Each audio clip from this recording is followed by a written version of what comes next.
पहलगांव में, अगर पुलवामा में गृह मंत्रालय ने कोई बंदोबस्त किया होता सिक्योरिटी का, या जो जो जो वहाँ के गवर्नर ने फ़्लाइट मांगे थे उनके लिए, तो हमारे 40 जवानों की हत्या नहीं होती। लेकिन पश्चिम बंगाल में सिर्फ चुनाव जीतने के लिए आपने 2 लाख से भी ज़्यादा पैरामिलिट्री फोर्स बंगाल में लाए, बिठाए। तो ये ममता दीदी का जो प्रश्न है वो एकदम सही है। जहाँ पुलिस चाहिए, जहाँ सिक्योरिटी चाहिए जनता की सुरक्षा के लिए, वहाँ नहीं है, वहाँ नहीं है। लेकिन जहाँ ज़रूरत नहीं है, लेकिन आपको चुनाव जीतना है, आपको राजनीति करनी है, आपको वोटर्स के ऊपर दबाव लाना है, तो सशस्त्र पुलिस बल, पैरामिलिट्री फोर्स लाखों की संख्या में आप पश्चिम बंगाल जैसे राज्य में लाते हैं। ये ठीक नहीं है। गरीब जनता मारी जाएगी कश्मीर में, मणिपुर में। आप मणिपुर में भेजिए ना पैरामिलिट्री फोर्स। जिस तरह से इस चुनाव के प्रचार में प्रधानमंत्री मोदी जी,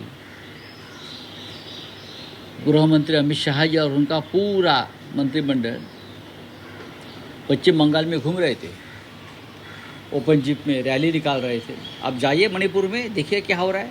वहाँ भी रैली निकालिए, लोगों को थोड़ा सा साहस दिखाइए। लेकिन नहीं, जहाँ चुनाव है वहाँ मोदी जी और शाह जी जाएंगे।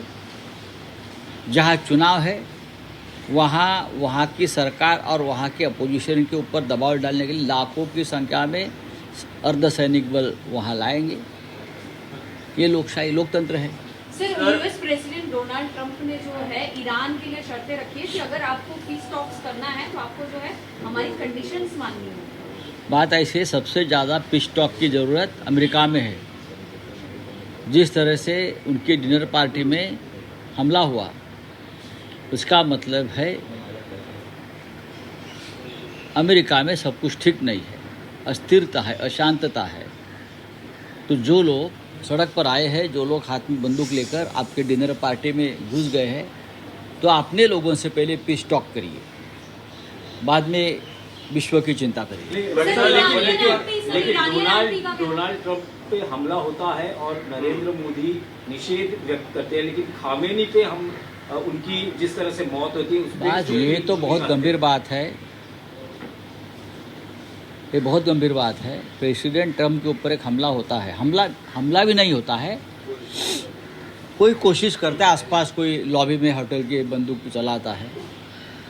और हमारे प्रिय प्रधानमंत्री को हिंसाचार की चिंता होती है कि लोकतंत्र में कोई हिंसा को स्थान नहीं है। और मेरे प्रिय डोनाल्ड ट्रंप कैसे बच गए। लेकिन ईरान में खामेनी की हत्या हो गई, इसके बारे में कोई उनकी चिंता नहीं है। और सबसे गंभीर बात यह है भाई, हमारे मणिपुर में लोग मारे जा रहे हैं, वो भी हिंसा है अपने देश में, उसके ऊपर चिंता नहीं है।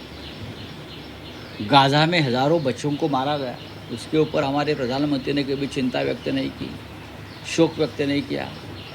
तेहरान में एक स्कूल पर इजराइल और अमेरिका ने बम डाला, 200 छोटी बच्चियाँ, उनकी हत्या हो गई।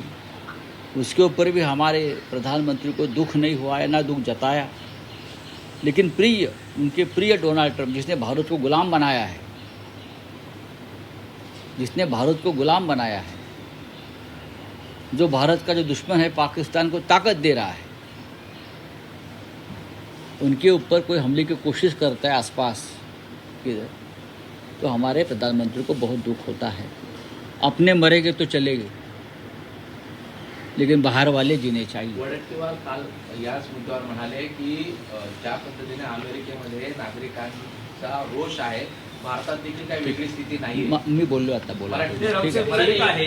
विधान परिषदेचा विषय आहे की आता अवघे 4 दिवस शिल्लक राहिलेले आहेत, काही स्पष्टता आहे का महाविकास आघाडीमध्ये उद्धव ठाकरे यांनी लढावं असा आग्रह तर आहे, पण स्वतः उद्धव ठाकरे अजून काही भूमिका मांडत नाहीये. मांडतील ना, त्याबद्दल शिवसेना पक्षप्रमुख नक्की भूमिका मांडतील. उमेदवारी अर्ज तर भरावाच लागेल ना, तेव्हा तुम्हाला सगळ्यांना आमंत्रित केलं जाईल. नाही 30 तारीखला उमेदवारी अर्ज भरण्याचा शेवटचा दिवस आहे, 4 दिवस आहे. तर काही होतंय का? काय होतंय? उद्धव ठाकरे स्वतः इच्छुक नाही आहेत काय का? होतंय काय म्हणजे काय, ही ती काय बाळंतणीची खोली आहे का?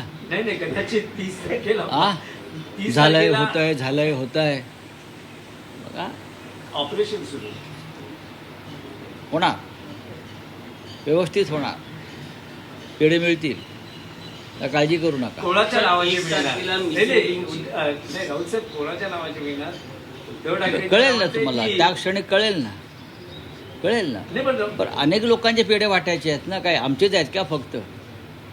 भारतीय जनता पक्षाचे आहेत, मिंदे गटाचे आहेत, अजित पवार गटाचे आहेत, सगळ्यांचे पेढे खा तुम्ही, आमच्याच पेढ्यावर लक्ष का तुमचं? पण शिंदे अतिरिक्त उमेदवार लढवण्याच्या तयारीत आहेत असंही कळतंय. कदाचित निवडणूक होऊ शकते, कारण शिंदेकडे ही नावांची यादी खूप आहे आणि त्यांचं असं एक त्यांच्या पक्षात अशी स्ट्रॅटेजी आहे की काँग्रेसची अतिरिक्त मतं आहेत, एनसीपीची अतिरिक्त मतं आहेत, या सगळ्या भरवशावर शिंदे इतके महान सद्गृहस्थ आहेत की ते भारतीय जनता पक्षाची मतंसुद्धा फोडू शकतात. इतका मोठा माणूस आहे तो.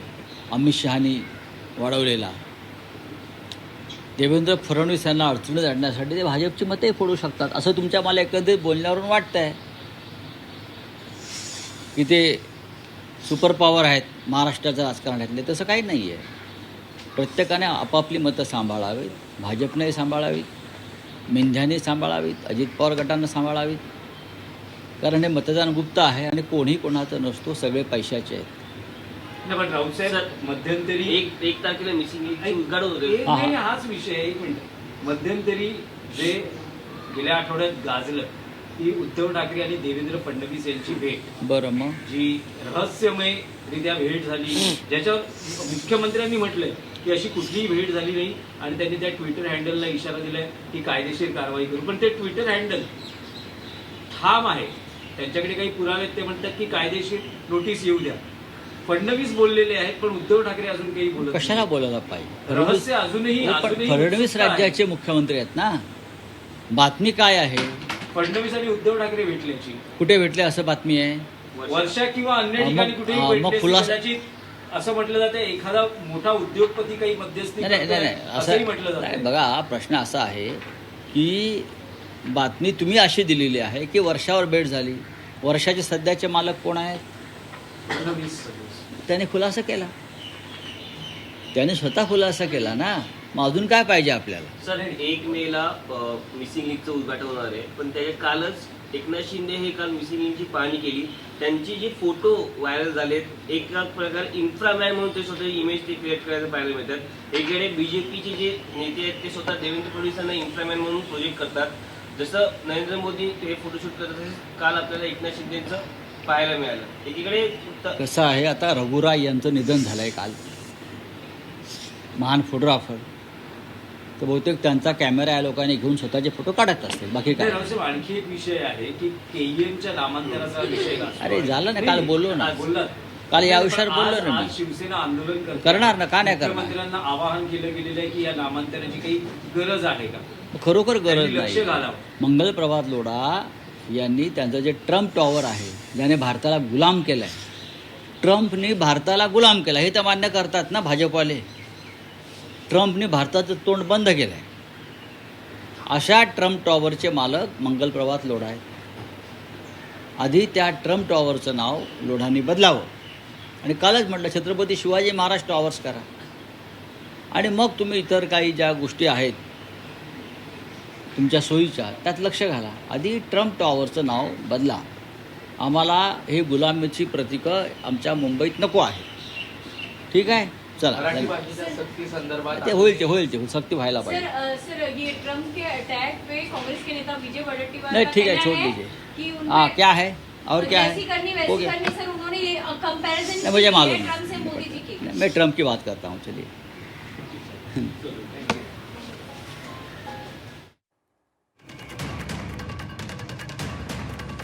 तर संजय राऊतांनी केएमच्या नामांतराची गरज नाही असंही म्हटलेलं आहे आणि त्याचबरोबर लोढांनी आधी मुंबईतल्या ट्रम्प टॉवरचं नाव बदलून छत्रपती शिवाजी महाराज टॉवर करा असंही म्हटलेलं आहे.